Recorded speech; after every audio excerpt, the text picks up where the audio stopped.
Ty vole, já si těším, z něj vychováme geje. Budeme... Ne, nebudeme. Nebude z ní gej.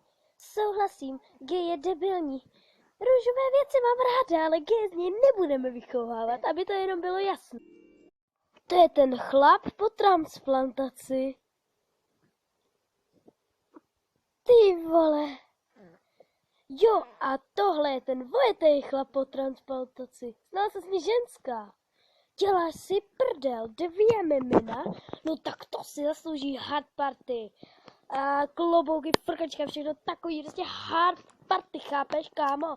Hej, chápeš to? Prostě hard party, prostě, jo, drž hubu, Pinkie Pie, nikdo na to nic zvědavej. Já vím, ale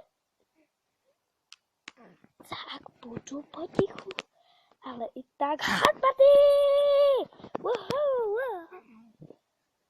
A už se nevracej. Pinkie Pie, ty jsi opravdu debil. Ale ty mi máme nemyslí, drž hubu, nebo ti narvu tvoji hubu do prdele. Prostě jsou jiný, no a co? My jsme normální penice, oni Pegas a jednorožec.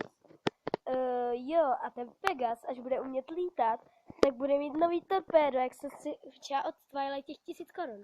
Jo, má pravdu, to se ode mě 1000 korun. A koupila se nový torpédo. A je to prezident, ale to je jedno. Protože teď slavíme hrdlatek, trošku, sorry.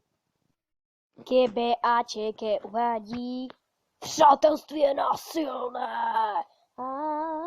Přátelství je násilné.